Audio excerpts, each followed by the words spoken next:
નમસ્કાર, તમે જોઈ રહ્યા છો Lok Banas digital news channel.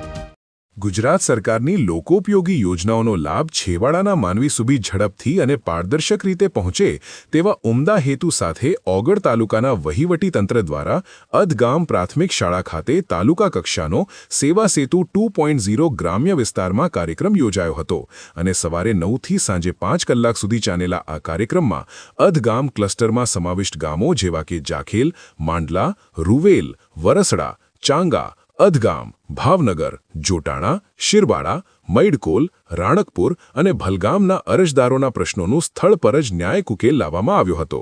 ત્યારે ઉપસ્થિત મહાનુભાવો થરા એપીએમસીના ચેરમેન ઈશ્વરભાઈ પટેલ, બનાસ ડેરીના ડિરેક્ટર બાબુભાઈ પટેલ, પૂર્વ તાલુકા ડેલિગેટ રમેશભાઈ જોશી મોટા જામપુર અને સરપંચ મુકેશભાઈ પટેલ સહિતના અગ્રણીઓ ઉપસ્થિત રહ્યા હતા અને ઓગળ મામલતદાર અને તાલુકા વહીવટીતંત્રની ટીમ દ્વારા સેવાકીય કામગીરીનું સુચારુ સંચાલન કરવામાં આવ્યું હતું, જેમાં નેતાઓ અને અધિકારીઓએ જણાવ્યું હતું કે છેવાડાનો એક પણ સાચો લાભાર્થી સરકારી યોજનાઓથી વંચિત ન રહે તે જ આ અભિયાનનો મુખ્ય લક્ષ્ય છે। મોટી સંખ્યામાં લાભાર્થીઓએ ઉમટી પડીને આ સેવાનો લાભ લીધો હતો અને સમગ્ર કાર્યક્રમ સફળ રહ્યો હતો। રિપોર્ટર પૂનાભાઈ પ્રજાપતિ, કાંકરેજ। આજરોજ અધગામ ખાતે સેવા સેતુ કાર્યક્રમ યોજવામાં આવ્યો છે।